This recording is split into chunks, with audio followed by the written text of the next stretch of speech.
खरं पाहलं तर आध्यात्मिक विषयाच्या अनुषंगाने खऱ्या अर्थानं सज्ञाने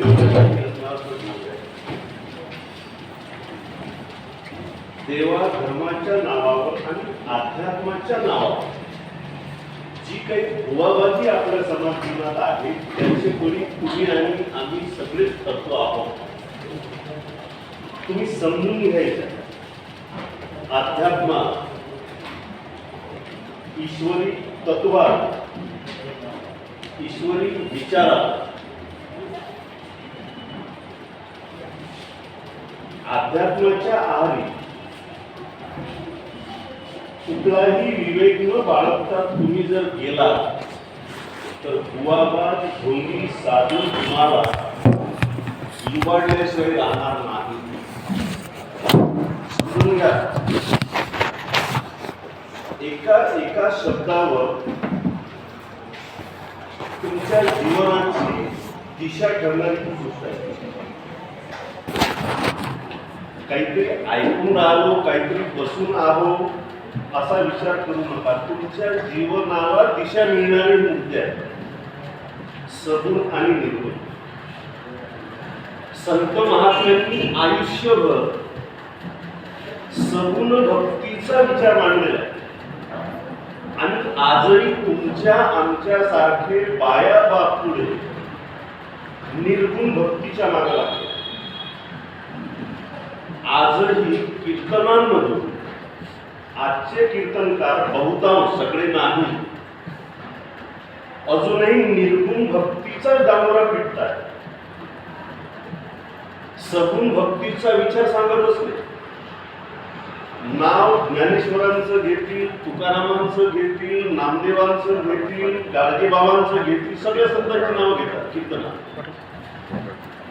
मात्र आध्यात्मिक विचार तुमच्या समोर ठेवला जातो तो निर्गुण निराकार भक्ती. सगुण साकार भक्तीचा विचारच ठेवला जातो आणि म्हणून तुम्हाला जास्त गरज आहे ते समजून घेण्याची आणि आयुष्यात त्याच्यावर आचरण करण्याची.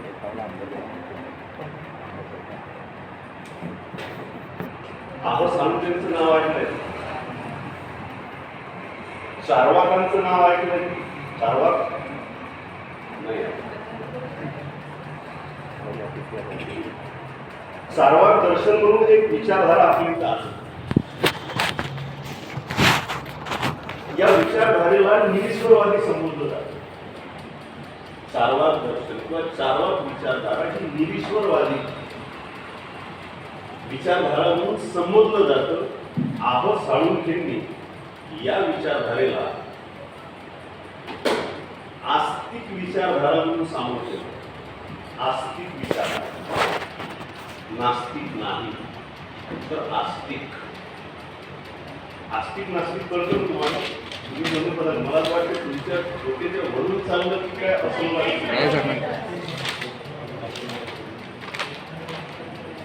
मला खऱ्या अर्थानं जे तुम्हाला शिकवायला पाहिजे सांगायला पाहिजे तेच मी तुमच्या समोर ठेवतो. कालच मी बोललो की या 4 ओळीचा अर्थ तुमच्या गणितमध्ये आहे. तुमच्या समोर मी नेमकं काय ठेवायला पाहिजे मी तेच ठेवतो आहे. सगुण आणि निर्गुण काल याच्यावर येऊन थांबलो होतो. आज त्याच्या पुढचा प्रवास. वारकरी संत मंडळींनी सगुण भक्तीचा विचार भक्तांच्या पुढे किंवा बहुजन सर्वसामान्य माणसांच्या पुढे पहिल्यांदा ठेवला. सगुण भक्ती आणि याची उदाहरण मी काल तुमच्या समोर केली.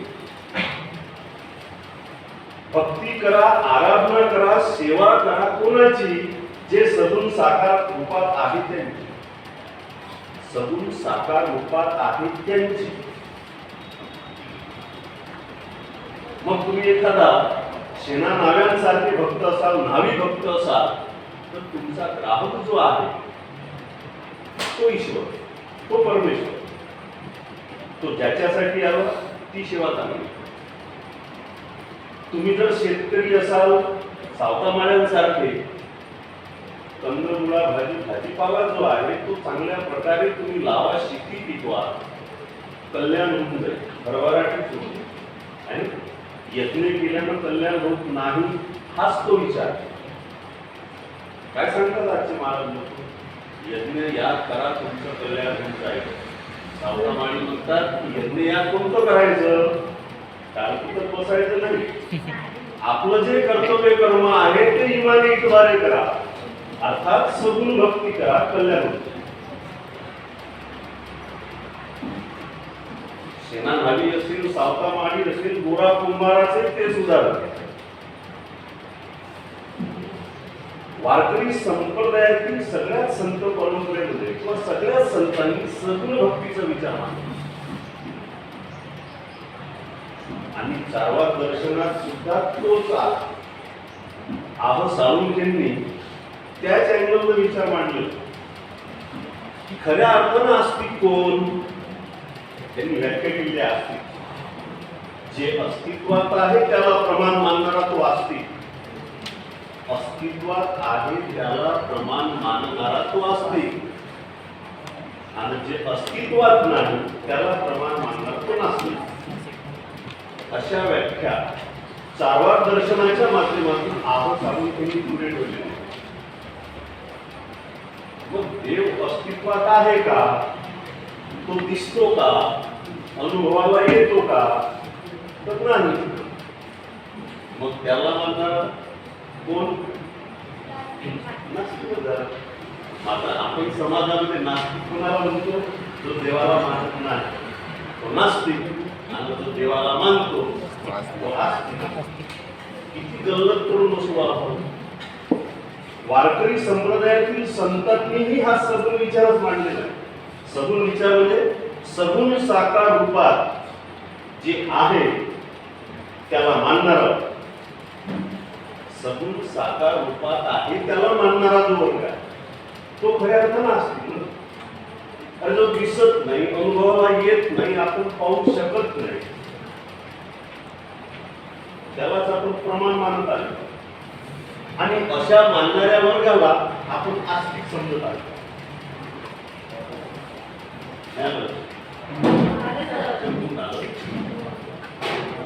वारकरी संप्रदायातील सर्वच संतांनी सगुण भक्तीचा विचार मांडला. तुकडोजी महाराजांनी तोच विचार मांडला. गाडगे बाबांनीही तोच विचार मांडला. जे का रंगले गांधले त्यासी म्हणे जो आपुले, तोची साधू ओळखावा देव तेची जाणा. ऐकतो आपण. देव कुठं आहे? देवळात आहे, मूर्तीत आहे, मंदिरात आहे? तो माणसात. देव कुठं आहे? रंगल्या गांधल्यांमध्ये आहे. त्यांची सेवा करा, ईश्वराची भक्ती झाली असं समजून. किती साधा सोपा विचार. आपण देव कुठं शोधतो? मंदिरात. आणि जे मूर्तीत आणि मंदिरात देव शोधतात त्यांनाच आपण आस्तिक म्हणून मानत आलो. आणि जे बरं देवाला मानत नाही ते नास्तिक. विवेकवादी आहेत सगळे नास्तिक. फुले नास्तिक, आंबेडकर नास्तिक. त्यांनीच तो अस्तित्वात आहे त्याला प्रमाण मानून विवेकनिष्ठ दृष्टिकोनातून आचरण ठेवा असं म्हटलेलं आहे. खऱ्या अर्थानं चारवाक दर्शन, चारवाक विचार तर आयुष्यात यांनी उतरवले. मानवाचं कल्याण पूजा पाठात नाही आहे, यज्ञयागात नाही आहे, तर कर्तव्य कर्मात आहे हे यांनी सांगितलेलं. वारकरी संप्रदायातील सगळ्या संतांनी तेच सांगितलं. तुमचे जे कर्तव्य कर्म असतील, जे अस्तित्वात आहे त्याला प्रमाण माना, इमाने इतबारे कार्य करा, तुमचं कल्याण होऊन जाईल. काल तुम्ही करता करता म्हणलो तुमचाच कर्तव्य कर्म काय आहे? पुस्तक वाचन, अभ्यास, हा सगुण विचार, सगुण साकार विचार. कारण पुस्तक आहे, सगुण साकार रूपात आहे. याचा अभ्यास करणं हे आपलं कर्तव्य आहे. आणि आपण जर चांगला अभ्यास केला तर आपलं भविष्य पण नाही.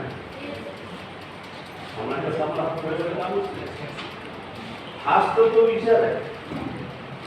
संत नामदेवांनी या अभंगामध्ये वारकरी संप्रदायाचा जो विचार आहे म्हणजे नाचू कीर्तनाचे रंगी ज्ञानदीप लावू लगे. ज्ञानदीप अर्थात कोणता दीप? लोकांच्या मनामध्ये त्यांना प्रकाश सोडायचा. की खरं तुमचं कर्तव्य कर्म काय आणि ते कसं तुम्ही इमाने इतबारे केल्यानंतर तुमचं बनवलं. वारकरी संप्रदायाचा हाच विचार संत नामदेवांनी आयुष्यभर कीर्तनाच्या माध्यमातून समाजामध्ये पसरवण्याचं काम केलं. खऱ्या परमेश्वराचं स्वरूप, खऱ्या परमेश्वराची भक्ती कशात आहे, खऱ्या परमेश्वराची पूजा कशात आहे, हा जो वारकरी संप्रदायाचा विचार आहे, हा वारकरी संप्रदायाचा विचार बहुजनांच्या घरी उतरवण्याचं काम आयुष्यभर कीर्तनाच्या माध्यमातून नामदेवांनी केलं. या अभंगात तोच संदर्भ आहे. आजही वारकरी संप्रदायाचे भक्त अनुयायी अजूनही सद्गुण भक्तीचा विचार डोक्यात घेऊन देणार. श्रावण महिना आला की ज्ञानेश्वरीची पारायण होतात मंदिरासाठी. पारायण केले काय होतं? पारायण केलेलं काय होतं? अरे जनाबाई नामदेवांनी सांगून ठेवलेलं आहे की ज्ञानेश्वरी हा ग्रंथ पारायणासाठी नाही, तो आचरणासाठी आहे. ज्ञानेश्वरीतील एक जरी ओवी आयुष्यात आचरणात आणली तर त्याचं भलं झाल्याशिवाय राहणार नाही, हा विचार संतांनी सांगून ठेवला. आणि आपल्या समाजामध्ये बाया बापूने श्रावण महिना आला की ज्ञानेश्वर पारायण आणि दररोज बिलकुल बाया बापड्या आपण जाऊन मस्त आपले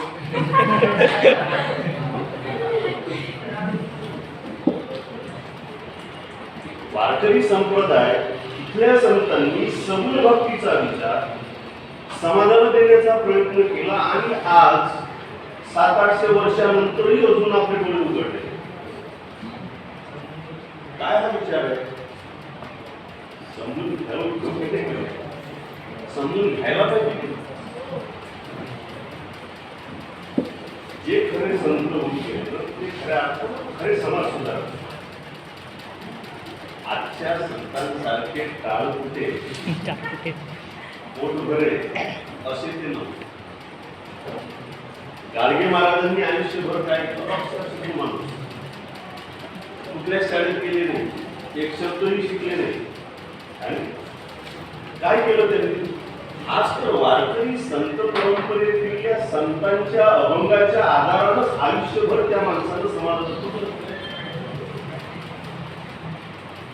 स्वच्छतेचं महत्व पटवून दिलं, शिक्षणाचं महत्व पटवून दिलं, बोकडबळीचा विरोध त्यांनी केला, महामारीवर त्यांनी स्वच्छता हा मूलमंत्र आहे हे त्यांनी पटवून आयुष्यभर केलं काय त्या माणसानं? गाडगे महाराजांनी काय केलं आयुष्यभर? याच वारकरी संत परंपरेतील या संतांची अभंग घेतली आणि सद्गुण भक्तीचा विचार समाजामध्ये रुजवण्याचं काम. पण या 20व्या शतकात त्यांनी आयुष्यभर हे काम केलं, तरीही 21व्या शतकातील आपण विज्ञानवादी अजूनही निर्गुण निराकार भक्तीकडे पाहतो. सगुण भक्ती अजून काही डोक्यात होती, सगुण भक्तीचा विचार अजून ते आपल्या डोक्यात आहे. म्हणून तर मग हे प्रकरण पुन्हा लावलं जातं, हे अभंग पुन्हा लावले जातात आणि तुम्हाला अभ्यासाला लावलं जातं. मात्र आपण बरोबर वाचतो आणि सगुण निर्गुण डोक्यात. खरं पाहिलं तर जे स्वतःला भक्त म्हणतात त्यांची मला कधी केली. देवाचे भक्त सगळेच आहेत, ईश्वरवादी निरीश्वरवादी सगळे भक्त आहेत. कुठं ना कुठं श्रद्धा असते माणसाची, कुठं ना कुठं श्रद्धा असते आणि असायलाच पाहिजे. श्रद्धेशिवाय माणसाचं कल्याण. आधुनिक विचारावर श्रद्धा असेल कोणाची, कोणाची अध्यात्मिक विचारावर श्रद्धा असेल, आपापलं ते स्वातंत्र्य, तेवढं स्वातंत्र्य प्रत्येक व्यक्तीला लाभलेलं आहे किंवा आहे. श्रद्धा असायलाच पाहिजे आणि तुम्हाला स्वातंत्र्य आहे कशावर श्रद्धा ठेवायची. परंतु आपलं भलं कशात आहे हे आपणच ठरवायचं. सगुण भक्तीवर श्रद्धा ठेवायची की निर्गुण भक्तीवर श्रद्धा ठेवायची हे ठरवायचं. मी दररोज पाहतो की जे स्वतःला देवाचे भक्त बनवतात, दररोज मंदिरात जातात, काय करतात हे लोक? किती भाविकता दाखवतात, भक्त वेळ लावतात. नारळ बुक्का हे ते घेऊन जातात देवाला वाया होतात. एवढंच नव्हे, फुलं झाडांचे ओरबाडून ते घेऊन जातात देवाला फुलं वाहतात. कधी एकही झाड लावणार नाही, लोकांच्या दारामध्ये जाऊन झाडं तोडताना घेऊन जातील. स्वतःच्या दारात झाड नाही लावत. पाणी टाकावं लागतं, वाचवावं लागतं, काळजी घ्यावी. दररोज दुसऱ्याच्या दारात जातील, पहाटे जाऊन झाडं थांबवतील, फुलं चोरतील आणि ते फुलं चोरून आपल्या घरच्या देवळावर नेऊन टाकतील नाही तर मंदिरात नेतात. कमीत कमी झाडाला फुलं लागलं 2 दिवस चांगले वातावरण घेऊन पाहायलाही चांगलं वाटतं. बरं, एक फुल तोडायला जातील, ते डांगाला ओल असेल ते डांगाला सोडून टाकतात. त्यांना माहित नाही की हे झाड म्हणजे ऑक्सिजनचा कारखाना आहे. तुम्ही जर मानत असाल तर त्या देवानच तो लावून ठेवला तुमच्या सोयीसाठी. नसाल मानत तर निसर्गानं ती व्यवस्था करून ठेवली ऑक्सिजन. एका फुलासाठी तेवढी मोठी जंगल करून टाकतात किंवा घ्यायचा. हा समजून विचार आहे का? हा आध्यात्मिक विचार आहे का? देवाला कोणती फुलं आवडतात? झाडाची फुलं. समजून विचार काय सांगतो? वारकरी संप्रदायाचा विचार काय सांगतो? देवाला फुलं, झाडाची फुलं आवडत नाही, फुलं आवडतात, सत्कर्मरूपी फुलं आवडतात. तुमच्या जे कर्म आहे ते अशी कर्म करा की ते फुलाच्या रूपाने परमेश्वराला. मग ती कोणती फुलं? सत्कर्म रूपी फुलं. झाडाची फुलं ओरबाडून पाहताय बरोबर. यानं पहाटे 4 वाजता अंधारात जाऊन धमक्याच्या झाडाची फुलं चोरून आणली. एवढंच नाही तर त्या झाडाची एक फांदी तोडून टाका. अर्थात कसा पावणार आहे, कसा प्रसंग होईल. म्हणजे या आध्यात्मिक लोकांना, जे स्वतःला आध्यात्मिक समजतात, या लोकांना खऱ्या अर्थानं वारकरी संप्रदायाचा हा सगुण भक्तीचा विचारच अजून पटलेला नाही, समजलेला नाही, लक्षात आलेला. म्हणून तुम्हाला सांगतो की परमेश्वराला नारळ त्यानंच बनवलं, फुलं त्यानंच बनवले, फुलाची झाडं त्यानंच बनवलेली. जर तुम्ही मानतात तर मग त्याचं त्याला देतात. तुमचं काय? तुमचं हेच कर्म देतात की मी हे रात्री पहाटे जाऊन चोरून आणले. हे चोरीचं कर्म तुम्ही पाहता का? तो प्रसन्न होईल का? नाही होणार. कोणते कर्म केले तुम्ही? मला हे सांगा की पहाटे एखाद्याच्या दारात जाऊन चोरून आणले आणि मस्त मंदिरात गेले. सांगता बाप्पा मी आज मंदिरात गेलो तर मस्त फुलं वाहल्या, खूप फुलं भेटले. अरे बाबा, तो त्रिकालदर्शी आहे.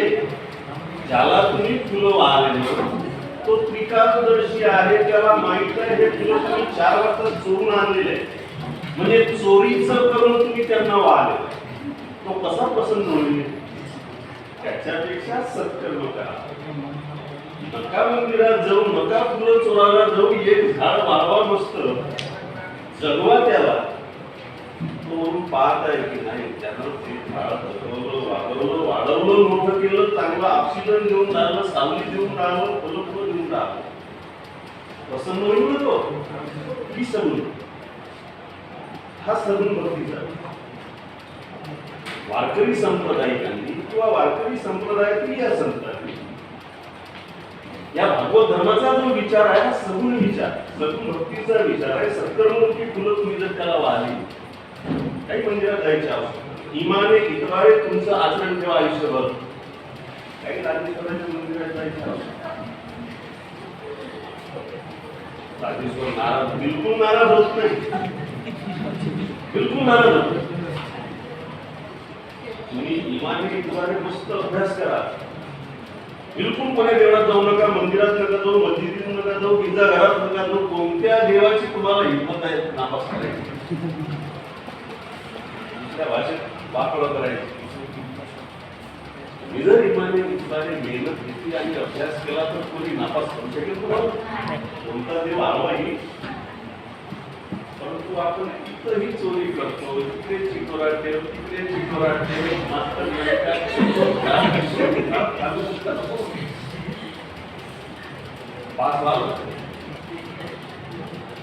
अरे डोक्यात असते ते बराबर लिहायला तर 3 घंटे पुरत नाही. गेले का तिकडून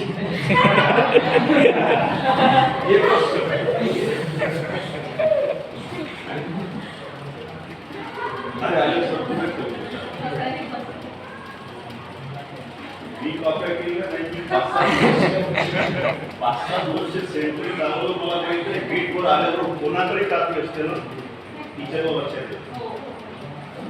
कारण जो चोर असतो पटकन सहल आणि ज्यांच्याकडे काही नसते ते कोणी येत राहतात आणि जे असतात त्यांची चूक सुरू असते. तिकडे 5 दिवस, तिकडे 5 दिवस लक्षात येऊन जातं की याच्याजवळ काहीतरी आहे आणि याला असं वाटतं की कुठेतरी दुर्लक्ष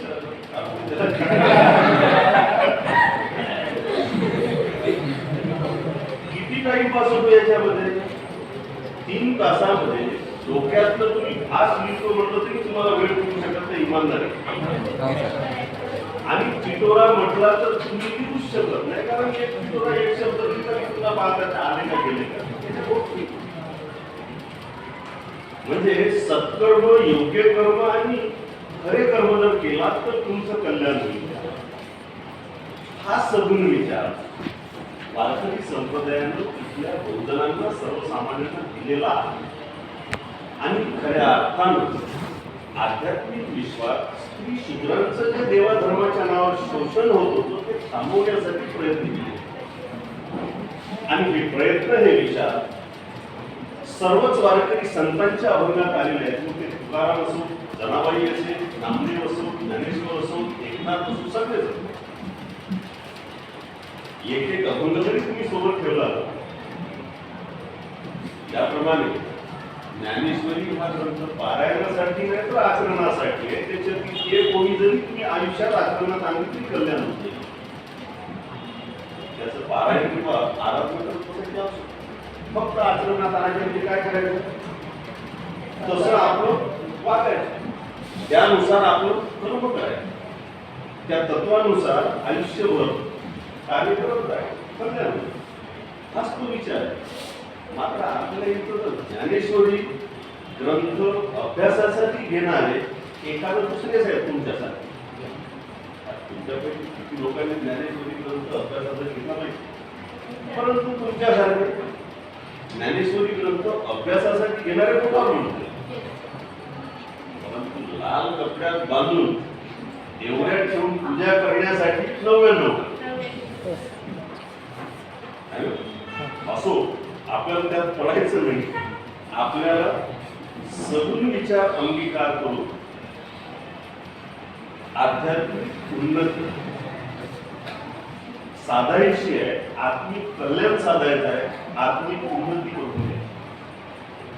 म्हणून मला असं वाटतं की तुम्ही हा जरी विचार वारकरी संप्रदायातील किंवा वारकरी संतांनी हा जो विचार तुमच्या समोर ठेवला, हा जर तुम्ही आयुष्यात अंगीकारला तर तुमचं आत्मिक आणि खऱ्या अर्थानं लौकिक कल्याण होत झालेले राहणार. काय तो गुण पहा.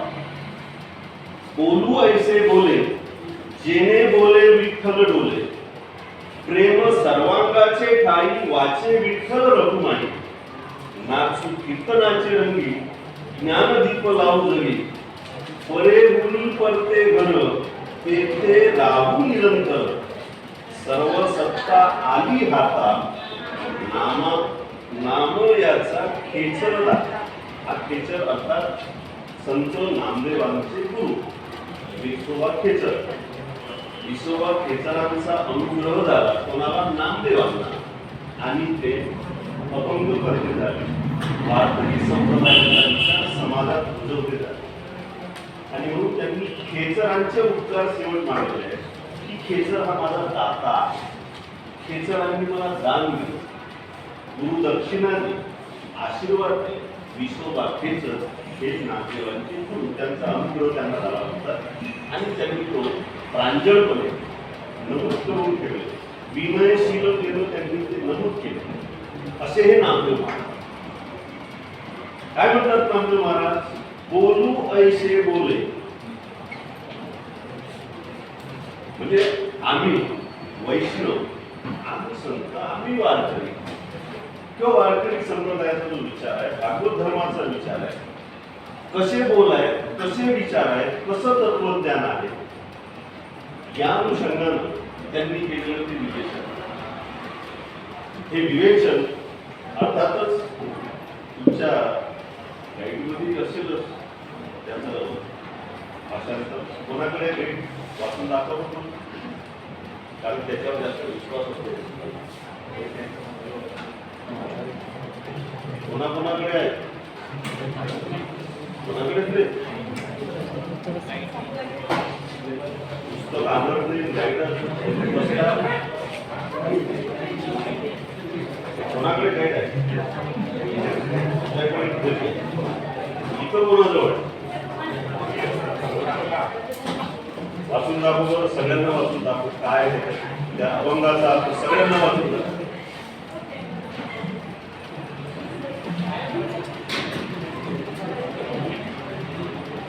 नामदेवांच्या अभंगाचा अर्थ आता हे वाचून दाखवते तुम्हाला. म्हणजे अभंग संपला, शिकवून झाला.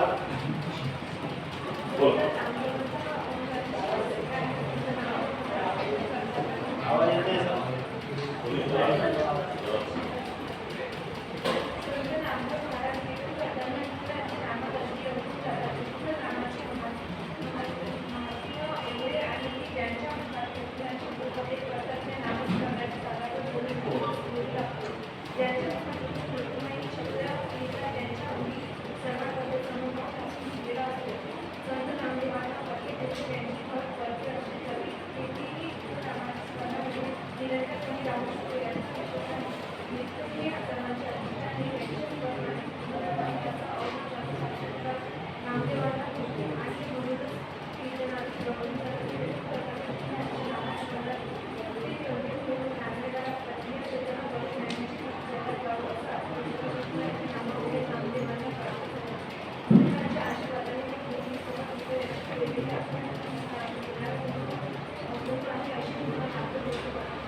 हा या अभंगाचा शब्दशः अर्थ. शब्दशः अर्थ मला असं वाटतं की मी पहिल्या सेमिस्टरला कवितेला सुरुवात केली. काव्याच्या म्हणजे वैचारिक, ललित आणि कविता या 3 भागाचा मी परिचय करून दिला होता. तुमच्यापैकी कोण तुम्हाला माहित नाही, बरेचसे लोक असतील. कविता किंवा काव्य या विभागाचा अर्थ कसा काढला जातो, कवितेचा अर्थ साधारणतः कसा घेतला जातो, या अनुषंगाने बोलतो ना. कोण होत रे? बरेचसे लोक होते याच्यातील, लक्षात नाहीये.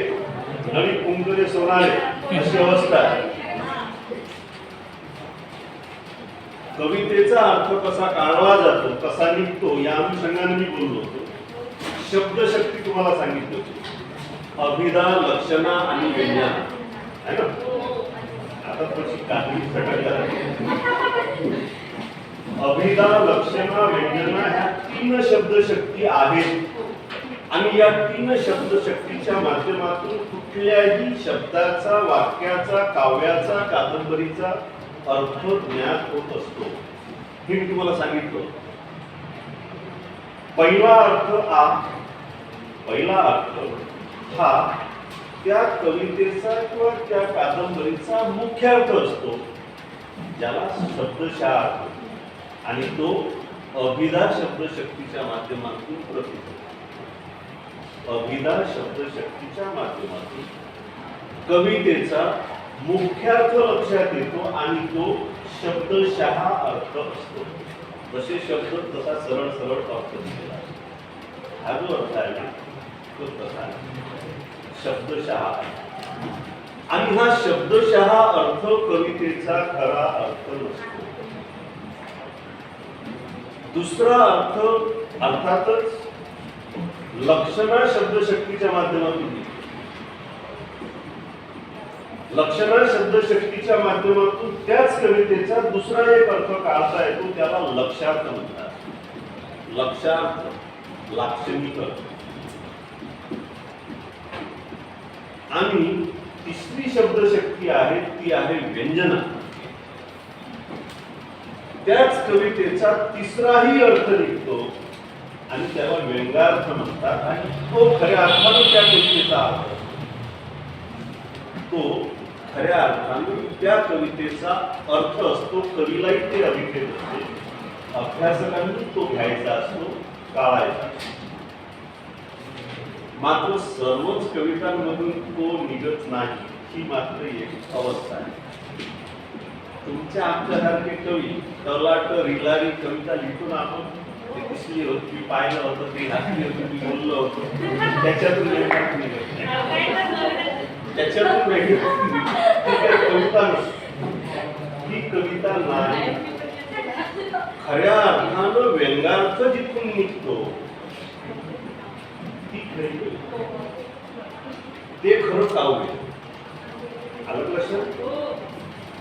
यांनी आता जो अभंगाचा अर्थ वाचून दाखवला, तो त्या अभंगाचा अर्थ आहे, नाही असं नाही, परंतु तो अभिधा शब्दशक्तीनं काढलेला, निघालेला वाच्यार्थ. नामदेवांना तो अभिप्रेत नव्हता आणि आपणही तो अर्थ गृहीत धरणं म्हणजे अभ्यास करून कमी पडणार. मग त्या अभंगाचा दुसरा कुठला अर्थ घ्यायचा, लक्षार्थ घ्यायचा का, किंवा लक्षार्थ घेऊन आपण तिथंच थांबायचं का? तर नाही. लक्षार्थ लक्षात घ्यायचा, अर्थात लाक्षणिक अर्थ लक्षात घ्यायचा आणि त्याच्या आधारानं व्यंगार्थ समजून घ्यायचा. व्यंगार्थ समजला ती कविता खऱ्या अर्थानं समजली, तो अभंग खऱ्या अर्थानं समजला, किंवा त्या लेखकानं त्या संतानं जे काही सांगितलेलं आहे ते आपल्या लक्षात आलं. सगुण निर्गुणच्या अनुषंगाने मी जे काही कालपासून कीर्तन करत आहोत त्याचे मागचं कारण हेच आहे की त्याच्यातून व्यंगार्थ समजून खरं नेमकं त्यांना काय सांगायचं आहे ते लक्षात ठेव. एकदा की ते लक्षात आलं की खऱ्या अर्थानं सामोर्च्याचं सांगणं आपल्यापर्यंत पोहोचलं असं समजा. नाचू कीर्तनाचे रंगी ज्ञानदीप लावू जगी, म्हणजे ज्ञानाचा दिवा. कोणतं ज्ञान? सगुण भक्तीचं ज्ञान. खरा परमेश्वर कुठं आहे, कशात आहे हे ज्ञान. कारण युगानुयुगापासून या धर्मव्यवस्थेनं खऱ्या परमेश्वराचं स्वरूप करून दिलं नाही, खऱ्या भक्तीचं स्वरूप सर्वसामान्यांच्या लक्षात येऊ दिलं नाही. अंधारात ठेवला आणि इथल्या बहुजनांना सारखं धर्माच्या नावाखाली लुटलं. हे ज्ञानेश्वरांच्या लक्षात आलं म्हणून ज्ञानेश्वरांनी वेगळ्या संप्रदायाची स्थापना केली.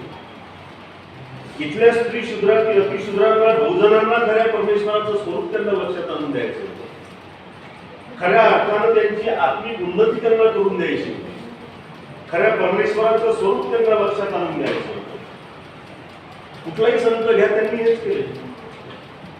संत तुकारामांचा कुठलाही अभंग घ्या, ते सगुण साकार विचार करतात, निर्गुण निराकार. सगुण भक्तीचा डांबरात ते पिटतात आपल्या अभंगाला. नामदेव त्याला अपवाद. एकूणच वारकरी संप्रदायाचं तत्वज्ञानच त्याच्यावर होतं. सगुण भक्तीवर, सगुण विचारात, सगुण तत्वज्ञानात.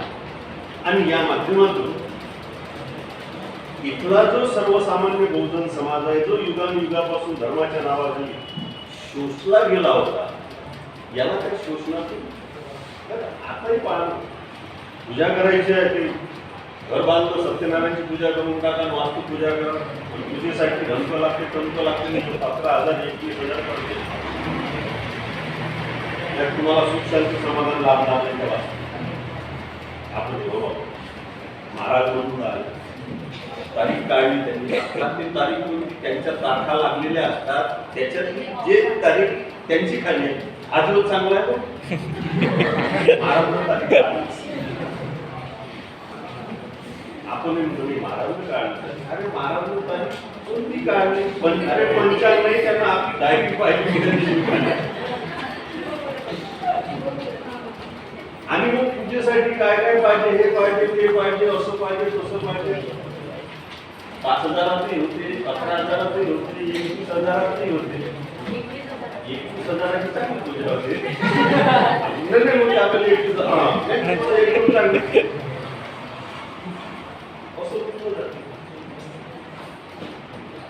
या युगात, या विज्ञान युगात तुम्ही आम्ही या माध्यमातून असे लुटले जातो. या पार्श्वभूमीवर 21व्या शतकात जर हे होत असेल, 11-12व्या शतकातील काय अवस्था असेल? देवा धर्माच्या नावाखाली इथल्या बहुजनांचं हे जे शोषण होत होतं, निर्गुण भक्तीचा विचार साधारणतः सांगितला जात होता. त्या पार्श्वभूमीवर भागवत धर्माच्या माध्यमातून सगुण भक्तीचा विचार होतो. खऱ्या अर्थानं ईश्वरी सेवा, ईश्वरी भक्ती, ईश्वरी आराधना, मानवी कल्याण हे कशात आहे, कशाच्या माध्यमातून आणि कसं होतं, हा विचार देण्याचं काम, अर्थात हा दिवा लावण्याचं काम वारकरी संपत आहे. नामदेव महाराजांनी तेच म्हटलं. या कीर्तनात त्यांनी काय म्हटलं की मला ज्ञानाचा दिवा लावायचा आहे. ज्ञानाचा दिवा म्हणजे कोणता दिवा? लोकांचे डोळे उघडायचे आहेत, खरा देव कशात आहे हे त्यांना लक्षात आणून द्यायचं आहे. सगुण भक्तीचा विचार त्यांना पटवून द्यायचा आहे. परमेश्वराची भक्ती कशी होते हे त्यांना सांगायचं आहे. म्हणजे टाळस कुठलं पाहिजे, मंदिरातच केलं पाहिजे, भस्मच लावलं पाहिजे अशाचा काही भाग नाही. पान आधी तुम्ही वारकरी संप्रदायातील संतांचे फोटो पहा. भव्य वस्त्र परिधान करून आहेत, मस्त जटा वाढलेल्या आहेत आणि त्या लटा वळलेल्या आहेत, असे फोटो दिसतात का? महाराजांचे कसे काय केस काय जटात म्हणतात, आणि त्याचा प्रचार असा केला जातो, सिद्ध पुरुष आहे पाहणं तर त्याचे केस कसे झालेले आहेत. अरे बाबा, तसे केस करायला ते आंघोळ करू नका, केस धुवू नका, आपोआप केस चिपकतात काही विचारत. आणि त्यातल्या त्यात पुन्हा सिद्ध पुरुष लवकर व्हायचं असेल तर आजूबाजूला एखादं रुईचं झाड पाहिजे. रुईचं झाड माहिती पाहायचं, पान तोडत जायचं, त्याचा दूध केसाला लावत जायचं, दुसऱ्या दिवशी तो जट आवतात तिच्या लांब केस चिपकतात, चिपकतील तरी असू नका, समजून घ्या. आज जे समाजामध्ये असे जर लोक निघले ना, त्यांना सिद्ध पुरुष म्हटलं जातं. सिद्धी प्राप्तावर त्यांना पान त्यांचे केस कसे चिपकलेले आहेत, सिद्ध पुरुषांचे चिपकतात. संत महात्म्यांचे तर असे फोटो आपण पाहिलेच नाही, केस चिपकलेले. स्वच्छतेचं महत्व सांगणारे होते ते. रोगराईपासून मुक्ती पाहिजे असेल तर स्वच्छता पाळावी, हा विचार त्यांनी दिले. आणि आजचे भक्त असा जर एखादा जटाधारी दिसला की त्याला सिद्ध पुरुष म्हणतात आणि त्याची पूजा करणं सुरू करतात.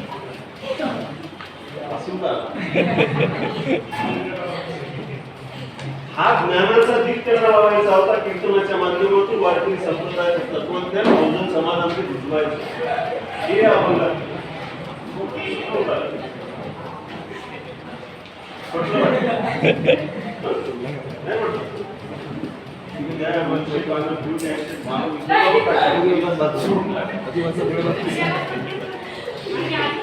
तुमच्या सांस्कृतिक मी तुमच्यासमोर वास्तविकता ठेवण्याचा प्रयत्न करतो. सगुण विचाराच्या अनुषंगाने तुमचे डोळे उघडण्याचा प्रयत्न करतोय वारकरी संप्रदायाच्या तत्वज्ञानाच्या माध्यमातून. बोलू ऐसे बोले. संत ज्ञानेश्वर म्हणतात की आम्ही संत, वारकरी संप्रदायातील संत, आमचं बोल कसं आहे, कसं बोलणं आहे, या अनुषंगाने आलेला तो विचार. बोलू ऐसे बोले आणि पुढे जेने बोले विठ्ठल डोले. म्हणजे आम्ही वारकरी संत, अर्थातच आमचं जे बोलणं आहे, आमचा जो विचार आहे किंवा वारकरी संप्रदायाचं जे तत्वज्ञान आहे, हे असे विचार आहेत, असं तत्वज्ञान आहे की जणू काही विठ्ठल अर्थात परमेश्वर चैतन्य मूर्ती. आणि परमेश्वर म्हटलं की सर्वभूती परमेश्वर अर्थात सर्वभूत मात्रांवर सगळीच दया आणि माया आणि सारखी नजर ठेवणारं ते तत्व व ते तत्व जणू काही आमच्या मुखातून खऱ्या अर्थानं परमेश्वराचा हा विचारच बहुजनांच्या कल्याणासाठी असलेला. आम्ही बोलू किंवा बोलतो काय बोलणार अर्थातच विठ्ठलाचेच बोलतो.